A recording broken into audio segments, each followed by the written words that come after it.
انصاف کے ناراض اراکین نے چیئرمین عمران خان سے ان کی رہائش گاہ بنی گالہ پر ملاقات کی۔ ملاقات میں یاسین خلیل، جان شیر محمد، امجد آفریدی، بابر سلیم، خیال زمان اور کرنل ریٹائرڈ امیر اللہ مروت سمیت دیگر ناراض اراکین شامل تھے۔ ملاقات کے بعد تحریک انصاف کے ترجمان نعیم الحق نے میڈیا سے گفتگو کرتے ہوئے کہا کہ اراکین کی عمران خان سے تفصیلی ملاقات ہوئی، یہ باغی گروپ نہیں۔ انہوں نے عمران خان کی قیادت پر مکمل اعتماد کا اظہار کیا ہے۔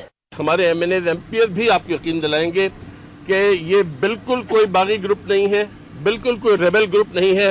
انہوں نے عمران خان کی قیادت پر مکمل اعتماد کا اظہار کیا ہے۔ یہ پہلے بھی عمران خان صاحب سے مل چکے ہیں، یہ منتخب ہو کر آئے ہیں، یہ خیبر پختونخوا کے عوام کے نمائندے ہیں۔ ان کا فرض ہے کہ وہ تمام کوتاہیاں یا وہ تمام غلطیاں جو ہمارے سے وہاں ہو رہی ہیں، اور اس بات کا عمران خان نے ان کو کہا ہے کہ مجھے بتاؤ کہ ہماری حکومت میں کیا غلطیاں ہیں، کیا کوتاہیاں ہیں، تاکہ ہم ان کو صحیح کر سکیں۔ اس موقع پر تحریک انصاف کے ایم این اے داور کنڈی کا کہنا تھا کہ ان کا مقصد صوبے میں معاملات کو بہتر کرنا ہے، مقصد پارٹی منشور پر عمل ہونا چاہیے، چاہتے ہیں اسٹیٹس کو کا خاتمہ ہو۔ ہماری یہ کوشش جاری رہے گی کہ اگر کے پی کی گورننس میں کوئی بھی غلطی ہوگی تو ہم اس کی نشاندہی ضرور کرتے رہیں گے، جیسے اب ہم نے کی ہے۔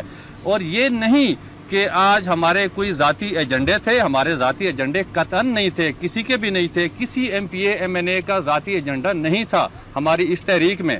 پارٹی ترجمان کا کہنا تھا کہ صوبے میں ترقیاتی کاموں کو عمران خان خود مانیٹر کر رہے ہیں۔ پیر کے روز ایک اجلاس بلایا ہے جس میں وزیر اعظم کے خلاف سپریم کورٹ جانے کا فیصلہ ہوگا۔